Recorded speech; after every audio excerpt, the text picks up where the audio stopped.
Tevis Tēvs, paldies Tev par to, ka Tu runā uz mūsu sirdīm. Un es lūdzu arī, lai šajā brīdī, lai mēs varam sadzirdēt, ko Tavs gars grib mums teikt. Es lūdzu, ka mēs varam to skaidru sadzirdēt. Es lūdzu, ka Tu pārveido, ja kaut kas ir liekas, ja kaut kam ir jāmainās, ja kaut ko Tu gribi izdarīt, Tā visu izdaru. Mēs noliekam sev Tavā priekšā un uzticam sev Tev. Jēzus vārdā. Amen. Atklāsmes grāmatā, 5. nodaļā, 5. pantā. Un 6. pants, tur tāda vārda ir teikts. Te viens no vecajiem saka, man neraudi, redzi, uzvarējis ir lauva no Jūdas ciltis, Dāvida sakne, lai atvērtu grāmatu un tās 7 zīmogus. Un es redzēju goda krēslu 4 dzīvo būdņu vecai vidū stāvam jāru, kā nokautu, ar 7 ragiem un 7 acīm, kas ir 7 dievu gari, izsūtīt pa visu pasauli. Un tad, kad mēs domājam par vīriem, tad lielākais, labākais piemērs par to, kādam būt vīram, mums kā ticīgiem cilvēkiem, ir Jēzus. Jēzus ir labākais piemērs, no kā mēs varētu mācīties par to, kā būt īstam vīram. Un šajā rakstvietā te ir tādas 2 pretrunīgas lietas, kas tiek minētas. Sākumā teikts, redzi, uzvarējis ir lauva no Jūdas cilts. Jēzus tiek salīdzināts daudzās vietās Bībelē par lauvu no Jūdas. Un mazliet tālāk ir rakstīts, ka tur bija kāds, kas stāvēja viņu vidū, kas bija jārs.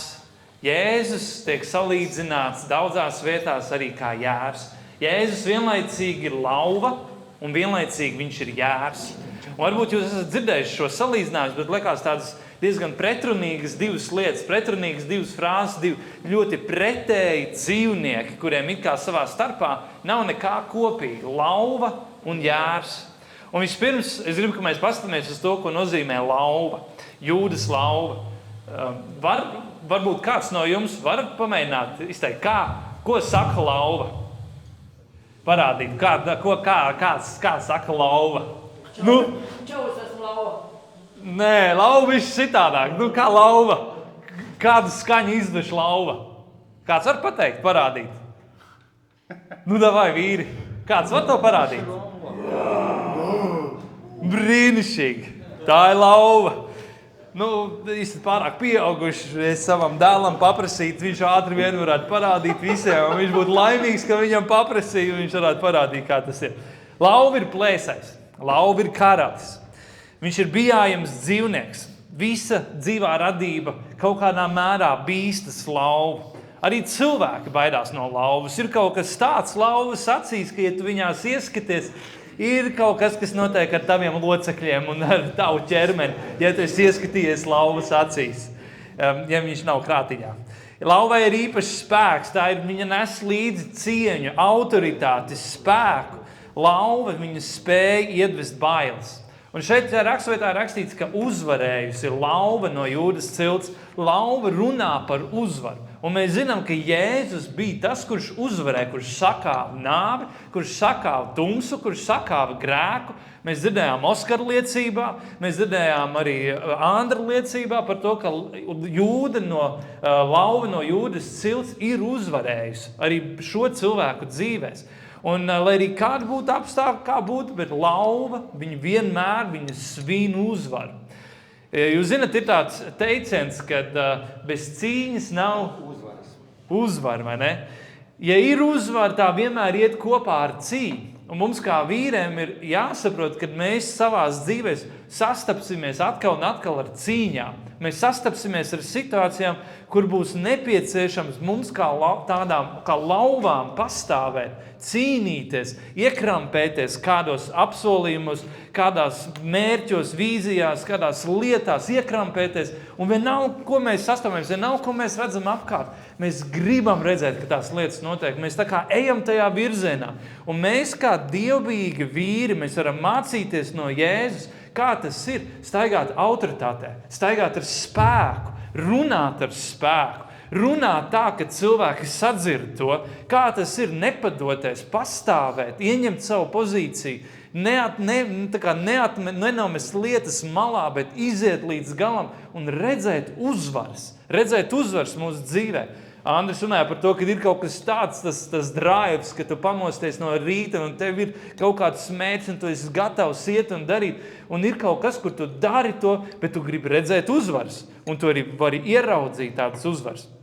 Jēzus bija kā lauva. Bija tādi brīži, ko mēs lasām Bībelē, kur Jēzus parādīja tā ļoti skaidri. Vienā brīdī viņš ienāk templī un viņš izveido pātaku un vienkārši apgāž galdas, padzen visas naudas mijējas no turienes. Viņš padzen viņus projām. Kaut kas viņā tāds karstums, kas viņā ceļās.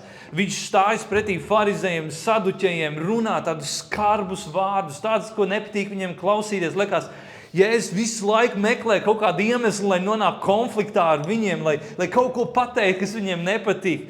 Jēzus runā bieži vien tādus tiešus, skaidrus vārdus, tiek ietekmēti cilvēki, kas ir apkārt. Jēzus runā par to, ja jūs neēdat manu miesu, nedzerat manas asins, jums nav daļas gar manu, un cilvēki aiziet no viņa projām. Jēzus ir lauva, un no viņa nāk tāda lauvas daba. Ko tas nozīmē mūsu dzīvēs? Tad, kad pirmajā Mūzes grāmatā Dievs radīja cilvēku, tad Dievs viņam deva 3 lietas, ko viņam ir jādara. Mēs varam izlasīt to 1. nodaļā no 28. panta. Jūs iespējams esat piefiksējuši 3 lietas, ko Dievs saka, kas cilvēkam būs darīt. Varat man pateikt priekšā? Tāda klusa. Labi, netērēsim laiku. Augļoties un vairoties, pakļaut zemi un valdīt pār radību. 3 lietas, ko viņš saka, ko cilvēkam būs darīt. Augļoties un vairoties nozīmē, mēs esam radīti Dieva līdzībā. Mēs nesam Dieva attēlu. Tas nozīmē, mēs augļojamies un vairojamies nevis tāpēc, lai būtu vairāk cilvēku, bet mēs piepildam zemi ar Dieva atspulgu. Mēs piepildam zemi ar Dieva attēlu, ar Dievu godību. Mēs piepildam zemi ar to. Mēs pakļaujam zemi. Pakļaut, ebreju valodā vārds kabaš, kas nozīmē ienest kārtību haosā. Tas tā nav vienkārši ļaunprātīga izmantošana, bet gudra pārvaldība, kas kultivē potenciālu un padara visu radību auglīgu un apdzīvojumu. Valdīt pār radību, tur ir ebreju vārds radah, kas nozīmē valdīt kā Dieva pārstāvjiem, atspoguļojot Dieva taisnību, rūpes un mīlestību. Tas un šīs lietas, viņas tā kā parāda tādu lauvas dabu, ka tu ienes kārtību haosā. Tas kultivē potenciālu cilvēkos, tas padara auglīgu vidi, tas atspoguļo Dieva dabu. Un mēs esam tie cilvēki, kas nāk un ienes šīs lietas. Un mums vajadzētu būt tiem, kas ir gatavi iziet tajā cīņā, stāties pretī tai tumsai, stāties pretī lietām, ar ko mēs sastopamies, cīnīties un redzēt, ka lietas mainās. Salma mācībās rakstīts tā, ka bezdievīgie bēg, kaut gan neviens viņiem pakaļ nedzens, bet taisnie ir pašapzinīgi un droši kā jauni lauvas. Taisnie cilvēki, kad mēs esam taisni, mēs kļūstam drosmīgi kā lauvas. Mūsos kaut kas tāds paceļās, ka mēs varam drosmīgi nostāties. Tad, kad karā cilvēki iet, viņi dodās cīņās, tad ir jābūt drosmīgiem, kas iziet tajā biznesā, kad mēs cīnāmies par kaut kādiem līgumiem, sadarbībām, ar darbiniekiem, mēs darām kaut kādas lietas. Mums ir jābūt šādai neatlaidībai un drosmei, kad mēs darbā cīnāmies ar kaut kādu pārdošanas plānu sasniegšanām, klientu saglabāšanu. Ir kaut kāda cīņa, kurā mēs esam. Ikdienā mēs cīnāmies paši ar sevi, ar savu miesu, ar savu raksturu. Kalpošanā mēs cīnāmies par cilvēku dvēselēm, par cilvēkiem. Mēs atrodamies cīņā. Cīņa ir smaga, cīņa ir brutāla, cīņā ir atbildība. Un mums vajadzētu būt tādiem taisniem, kas var drosmīgi tajā nostāties. Kāds cilvēks teica tādus vārdus, ka pasaulē viņai nevajag pasīvus vīrus. Tai vajadzīgi ir taisnīgas lauvas, kas rēc par taisnību. Pasaulē nevajag pasīvus vīrus, bet tai ir vajadzīgi taisnīgas lauvas, kas var rēkt par taisnību. Un no vienas puses Dievs, Jēzus, viņš ir kā lauva. Un mēs kļūstam vīri kā lauvas. Un mums vajadzētu tādiem būt. Bet no otras puses Jēzus tiek atspoguļots kā jērs. Jērs ir padevīgs. Jērs ir neaizsargāts. Jērs nekontrolē. Jērs savu kontroli nodod kādam citam. Jērs nevalda. Tad, kad Jānis ieraudzīja Jēzu, tad viņš saka, redzi, Dieva jērs, kas nes pasaules grēkus. Jērs tas bija tāds dzīvnieks, ko vecajā derībā, bauslībā, viņiem bija noteikums reizi gadā, viņš tika nokauts kā upuris par piedošanu, kā upuris par to, lai cilvēks varētu staigāt taisnots un varētu būt piedots. Tas bija simbols tam. Un par Jēzu runājot, tika norādīts, viņš ir kā šis galējais, kā šis lielākais jērs, kā Dieva upuris, kas tiek pienests, lai mēs tiktu taisnot. Jesajas grāmatā par viņu ir rakstīts tā, kad viņš tika sodīts, spīdzināts, viņš padevās un neatdarīja savu muti kā jērs, ko ved nokaušanai, un kā auss, kas paliek klusa savu cirpēju priekšā, tā viņš apklus un neatdarīja savu muti. Jēzus kā jērs, viņš bija gatavs nest milzīgu, lielu upuri. Viņš bija gatavs apklust, pazemoties, uzņemties kaut ko un iznest kaut ko. Par Jēzu ir rakstīts, kad viņš saka Mateja evaņģelijā, ņemiet uz sevi manu jūgu, mācieties no manis, jo es esmu lēnprātīgs un no sirds pazemīgs. Jūs atradīsiet atvieglojumu savām dvēselēm. Var kāds no jums parādīt, kā jērs izdveš skaņu? Vēl kāds? Tagad vienkārši tikai tās skaņas, jūs jūt, ir atšķirība tajā skaņā. Viena skaņa, kad tu lauvas rēciens nes tādu spēku, tādu autoritāti, tu pat, lai kā tu viņu izteikti, tomēr tas nes tādu spēku līdzi. Tad, kad tu blēji tā kā jērs, tad ir tā sajūta, tev ved uz kaušanu. Tā kā tu pēdējo dzīvību mēģini atdot. Tā kā tu trūkst spēka, vai ne? Piekritīsiet man. Jēzus, viņš no vienas puses varēja padzīt farizējus. Un tad nākamajā mirklī viņš varēja noliekties un mazgāt saviem mācekļiem kājas. No vienas puses viņš varēja apgāzt galdus, un pēc tam viņš varēja padoties un ļauties, ka viņu piesit krustā. Jēzus bija gan jērs, kas savu dzīvi atdeva par mums, gan lauva, kas valda šodien. Jēzus spēks nevienmēr ir kliedzienā, bet reizēm tas ir izlietās asinīs. Reizēm uzvara nāk nevis no spēka izrādīšanas, bet no pazemības un lēnprātības. Reizēm mums vajag būt nevis tikai lauvām, bet mums vajag būt jēriem. Ko es ar to gribu pateikt? Ir svarīgi saprast, kur mēs atrodamies. Un tagad tāda galvenā lieta, ko es gribēju jums šodien pateikt, ir svarīgi saprast, kur mēs atrodamies. Un mēs varam būt tur ārā pasaulē. Pirmdienā mēs atgriezīsimies, kādi no jums varbūt jau rītā atgriezīsies, kādi jau varbūt šajā vakarā atgriezīsies pie datora, nosēdīsies un turpinās darīt savas lietas, bet daudz no mums atgriezīsies pirmdienā, un tev būs jācīnās.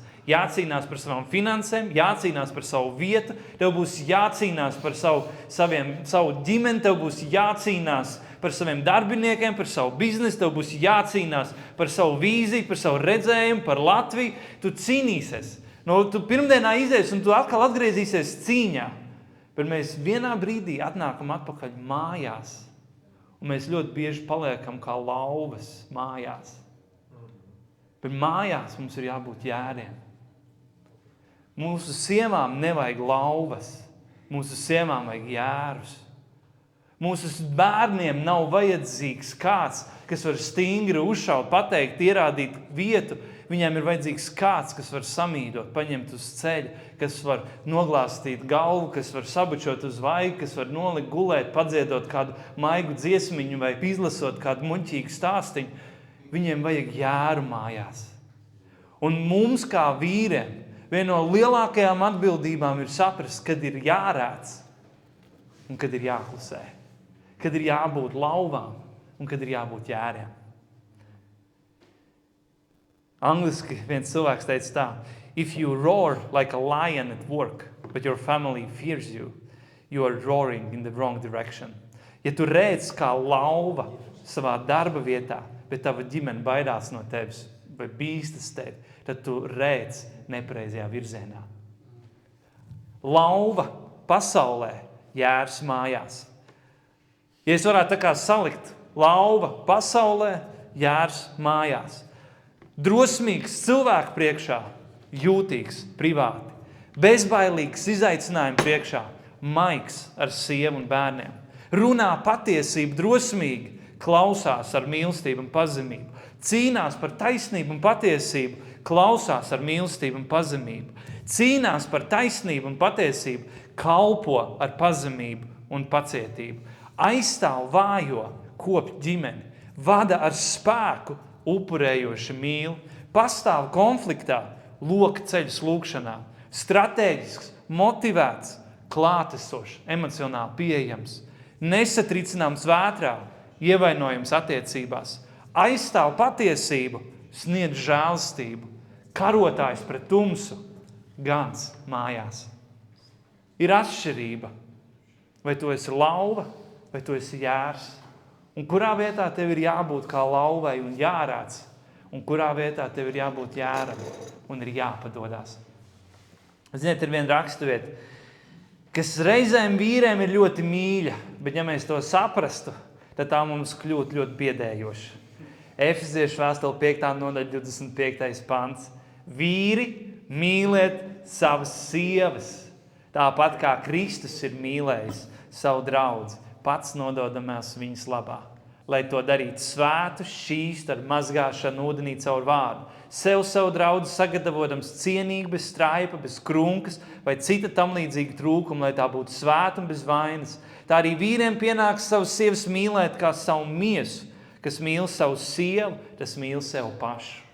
Mēs zinām raksturvietas mazliet pirms tam, kur sievas paklausiet saviem vīriem. Un to mums patīk atcerēties un citēt un atgādināt. Un sievām nepatīk to parasti dzirdēt par to, kā vajag paklausīt vīriem.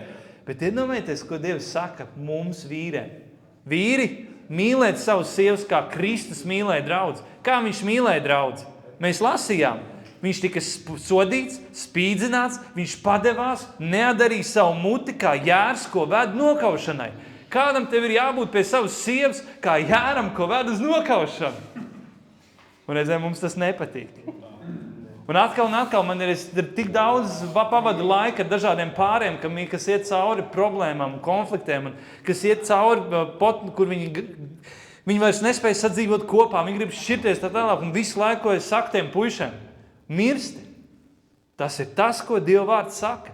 Tavs uzdevums kā vīram mājās ir nevis domāt par to, kā tavs sieva varēs tev paklausīt, bet kā tu vari nomirt savu sievas dēļ. Kā tu vari nomirt, lai paceltu viņu. Kā tu vari atdot savu dzīvi, lai viņi varētu sasniegt savu potenciālu, savu aicinājumu. Ko tu vari izdarīt, lai viņi varētu plaukt. Kā tu vari palīdzēt savai ģimenei celties. Nomirsti par viņiem, atdot savu dzīvi par viņiem. Un tad, kad tu būsi gatavs to darīt, kad tu būsi kā jērs savās mājās, būs kaut kas skaists, ko tu varēsi radīt. Īsta vīrišķība, tā vienmēr zinās laiku, bet tā zinās arī toni. Tu vari būt karotājs pasaulē, bet tev ir jābūt ganam mājās. Tev ir jāzina, kāds ir tas laiks, kāda ir sezona, un ir savs laiks katrai lietai. Tev var būt varens cīnītājs, varens karotājs, kad izies ārā pa durvīm tā, ka viss pasaule baidās no tevis. Bet tagad tu esi mājās, atdod savu dzīvi par saviem, noliec sevi viņu priekšā, pazemojies, mīli tā, kā tu nekad nevienu neesi mīlējis, jo tā Kristus mīlēja draudzi. Kad nekā vēl tur nebija mīlam, kad vēl nekas nebija labs tur, viņš atdeva savu dzīvi par savu draudzi. Viņš atdeva sev, viņš pazemojas, viņš izlēja asins par savu draudzi. Tāda mums ir jāmīl mūsu sievas. Un tas nav vienmēr patīkami. Un īpaši tad, kad jau konkrētas situācijas tiek piesaukt, tas nav patīkami. Bet tas ir tik ļoti vajadzīgs. Tev kā vīram ir jāmācās būt lauvai un būt jēram.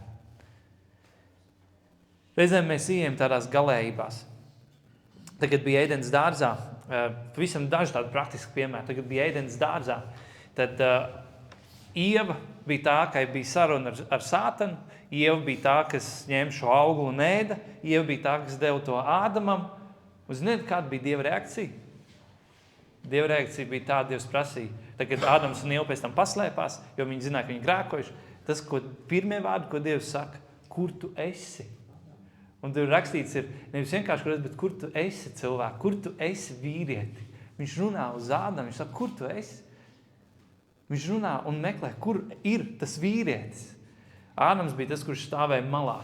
Viņš nebija tas, kurš vadīja savu sievu. Viņš nebija tas, kurš runāja ar viņu. Viņš nebija tas, kurš stāvēja, sargāja, aizstāvēja, rūpējās. Viņš nebija tur tajā brīdī. Un Ieva bija spējīga pati grēkot. Un Ādams neuzņemās atbildību par to. Reizēm mūsu dzīvēs mēs varam būt tādi vīri. Pirmkārt, kas vienkārši dzīvo tādā vietā, kur kāds cits izdara visu tavā vietā. Tu dzīvo vēl joprojām pie savas mammas. Tu esi paipuisīts. Visu vienmēr jāizdara tavā vietā. Tu no gultas var neizskāpt. Visu jāieliek tavu mutē. Tu nevari pastāvēt vienā darbā. Tu mētājies no vienas vietas uz otru. Mēs visi sākam tādā veidā, bet mēs nevaram palikt tādā vietā. Otrkārt, varbūt tu esi tāds, kurš tā kā dara labas lietas, bet tu nekad neesi uz vietas, tu nekad neesi pieejams, tu nekad neiesaisties, tu ignorē. Tu atnes var ēdienu mājās, tu vari parūpēties par mājām, bet tu nekad nebūsi iesaistīts mājas dzīvē. Treškārt, varbūt tu esi tāds, ka tu esi visa centrā. Tu esi vienkārši humora centrs, tu esi joks. Un tā arī visi cilvēki tevi uztver. Tu esi jautrs, bet tu nekādīgi nespēji savest savu dzīvi kārtībā. Visi par izklaidi, bet tu nekur neej, tavu dzīvi nekur neved, tu neuzņemies nekādu atbildību. Vai ceturtā lieta, varbūt esi tāds, kur visi ir vienkārši dikti garīgi, visi pa konferencēm, tu zini visas pareizās atbildes, varbūt esi pilnīgi atrauc no ikdienas. Reizēm tu vari būt tendēts un tu vari zināt visu par atklāsmes grāmatu, tu zini par 7 bazūnēm, zvēra zīmi, par to tēlu ar 4 sejām un spārniem visās pusēs un tiem ratiem, kas ir ratos iekšā, tu esi aizņemts, lai izprastu visas tās lietas un visu teoloģiju un bībeli pārzināt, bet tu nepavadi laiku ar sievu, tu nav vispār attiecības ar bērniem, tam nav nekāda sakars ar tavu ģimeni, un tavu ģimeni jūtās pamest un atstāt novārtā. Varbūt tu vari bībeli citēt, tu vari pamācīt visus pārējos, bet tas vienmēr ir par citiem. Tā vienmēr ir tāda liekulība no tavas puses. Tā nav vīrišķība, ka tu tikai runā par Dievu mīlēšanu ģimenē, bet tu pat nespēji svētdienas rītā piecelties no gultas, lai aiziet uz draudzi. Tu runā par to, kā vai kalpot Dievam, bet 10. tiesu tu jau senēs nesis uz draudzi. Tu nezini, ko nozīmē slavēt un pacelt rokas, ko liecināt vai sludināt evaņģēliju kādam, bet tu zini Bībeli, tu vari pastāstīt, tu vari katru argumentu stāties pretī un tu vari pateikt visās lietas, bet tu esi tikai liekuls un viss, ko tavu ģimeni redz, ka tu vari runāt pareizes vārdus, bet tu neko no tā nedari. Vai varbūt tu esi tas, kurš dzīvo perfekcionismā, tu vienkārši sagaidi, kad Dievs sagaida no mums, ka mēs visu darām perfekti, un tu nav vairāk žēlstība, tu nav vairāk iespēja augt, un viss ir slikti, visus tu vari kritizēt, katrs mācītājs, katra draudze, katrs kristīgs vīrs ir slikti, un tu jau varbūt pat šeit sēdi, un tu vari kritizēt visu, kas šeit notiekās. Un varbūt tu sagaidi, lai viss būtu perfekti. Tā vietā, lai vienkārši redzētu to, ka mums visiem vajadzīgs Jēzus. Ieraudzīt to, ka pilnīgi mēs būsim tikai mūžībā. Un tā ir tāda viena vīru grupa.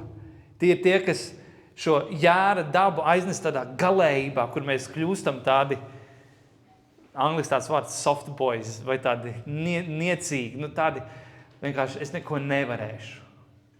Vai otra puse, kur mēs šo lauvas dabu aiznesam galējībā, kur mēs kļūstam tādi vīri, kā pēc tam, kad tika padzīti no Ēdens dārza Ādams un Ieva, tad tas uzreiz, kas notiek, rodās pirmās impērijas. Rodās uzreiz, es gribu valdīt pār tevi, es gribu valdīt pār zemi, es gribu valdīt pār jums, un rodās tāda vīrišķība, tāda pārākuma vīrišķība, tāda toksiska vīrišķība. Tur, kur šodienā, ko mēs varam iedomāties, skatoties televīziju vai kaut kādas filmas vai tā tālāk, ko dara īsts vīrietis? Īsts vīrietis, viņš ir tas, kurš māk kārtīgi dzert alu, māk skatīties sportu, māk skaļi atraugāties, purkšināt tā, kad visi mājas mir. Tas ir tas, kas ir īsts vīrietis.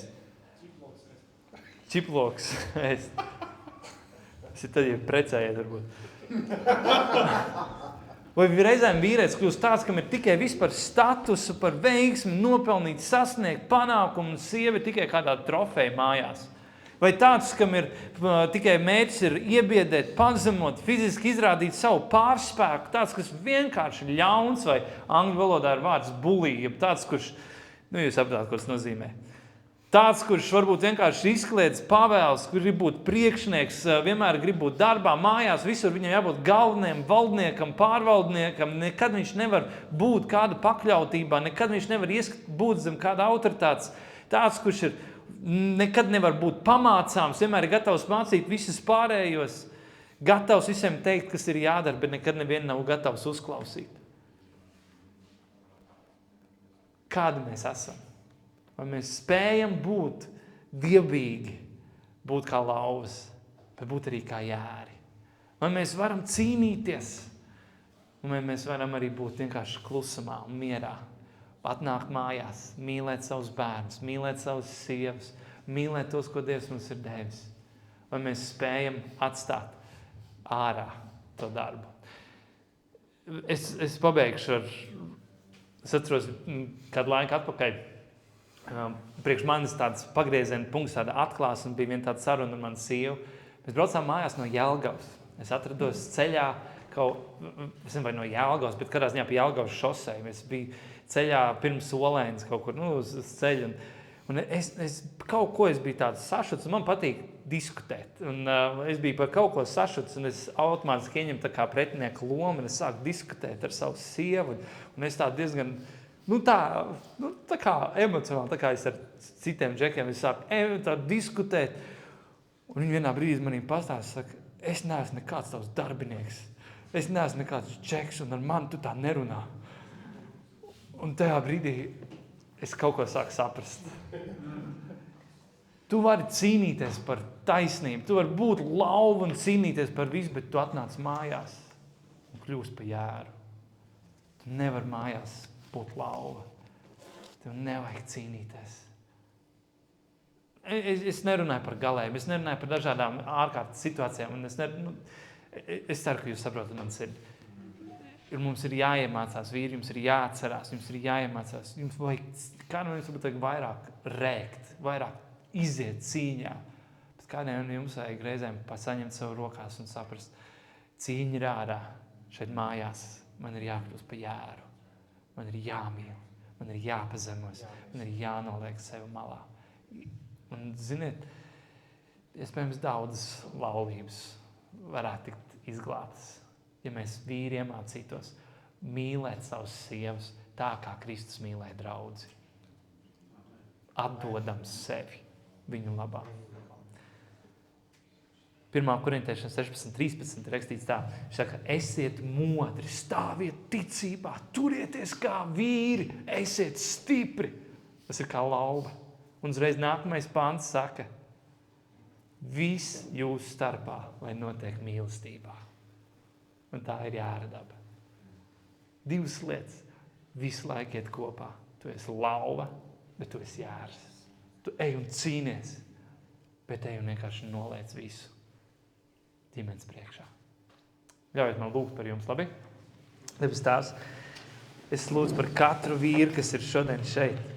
Un tu zini, kuram ir jāmācās celties un rēkt, kuram ir jānostājās un ir jābūt tam taisnības cīnītājam, kuram ir jāizskāpj ārā no komforta, kuram ir jāiziet ārā no ērtā, ierastā un kuram ir vienkārši jāpieņem šis izaicinājums, jāstāv stipri kā vīram, ir jāiet šajā garīgajā cīņā, jāiet cīņā pret tums, jāiet cīņā pasaulē. Un es lūdzu Tēvs, kad kaut kas tāds sakustās, kaut kas tāds vienkārši paceļās viņos, un kad viņi ir bez bailēm, drosmīgi, ka viņi var iziet tajā cīņā. Un es lūdzu Tēvs par katru no tiem vīriem, kad ir jāmācās atnākt mājās un visu cīņu atstāt aiz durvīm.